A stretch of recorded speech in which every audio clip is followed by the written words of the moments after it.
حضرت عمر رضی اللہ تعالیٰ عنہ نے کبھی کوئی خواہش نہیں کی۔ ایک دن مچھلی کھانے کو دل چاہا تو اپنے غلام یرفا سے اظہار فرمایا۔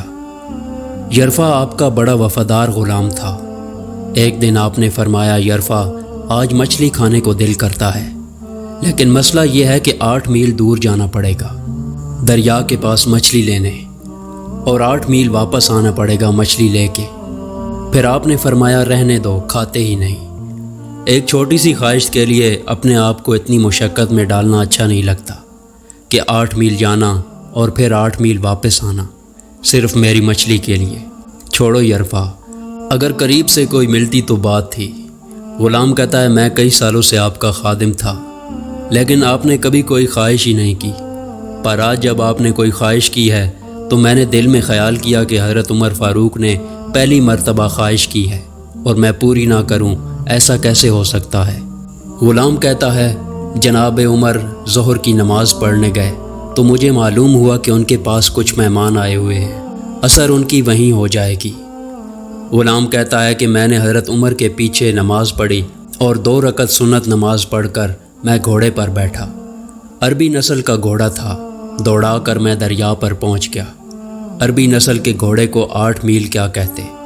وہاں پہنچ کر میں نے ایک ٹوکرا مچھلی کا خریدا اور حضرت عمر رضی اللہ تعالیٰ عنہ کی عصر کی نماز ہونے سے پہلے میں واپس بھی آ گیا، اور گھوڑے کو میں نے ٹھنڈی چھاؤں میں باندھ دیا تاکہ اس کا جو پسینہ آیا ہوا ہے وہ خشک ہو جائے اور کہیں حضرت عمر فاروق دیکھ نہ لیں۔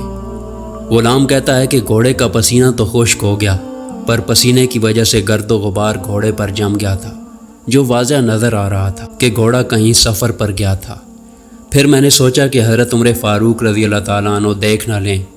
پھر میں جلدی سے گھوڑے کو کنویں پر لے گیا اور اسے جلدی سے غسل کروایا اور لا کر چھاؤں میں باندھ دیا۔ جب ہماری خواہشات ہوتی ہیں تو کیا حال ہوتا ہے، لیکن یہ خواہش پوری کر کے ڈر رہے ہیں کیونکہ ضمیر زندہ ہے۔ جب عصر کی نماز پڑھ کر حضرت عمر فاروق آئے، میں نے بھی نماز ان کے پیچھے پڑھی تھی۔ گھر آئے تو میں نے کہا، حضور اللہ نے آپ کی خواہش پوری کر دی ہے، مچھلی کا بندوبست ہو گیا ہے اور بس تھوڑی دیر میں مچھلی پکا کے پیش کرتا ہوں۔ کہتا ہے، میں نے یہ لفظ کہے تو جناب عمر فاروق اٹھے اور گھوڑے کے پاس چلے گئے۔ گھوڑے کی پشت پر ہاتھ پھیرا، اس کی ٹانگوں پر ہاتھ پھیرا اور پھر اس کے کانوں کے پاس گئے اور گھوڑے کا پھر ایک کان اٹھایا اور کہنے لگے، یرفا تو نے سارا گھوڑا تو دھو دیا، لیکن کانوں کے پیچھے سے پسینہ صاف کرنا تجھے یاد ہی نہیں رہا، اور یہاں تو پانی ڈالنا بھول گیا۔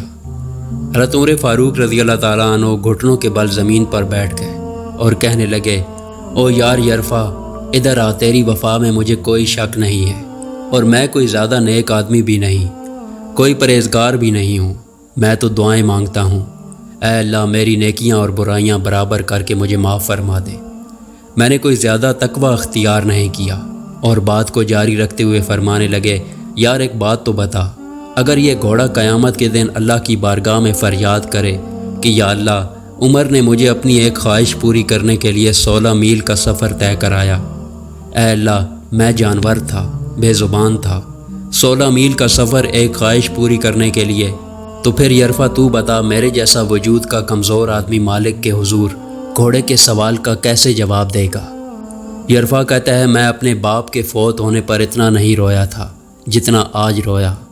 میں تڑپ اٹھا کہ حضور یہ والی سوچ، یہاں تو لوگ اپنے ملازم کو نیچا دکھا کر اپنا افسر ہونا ظاہر کرتے ہیں۔ غلام رونے لگا۔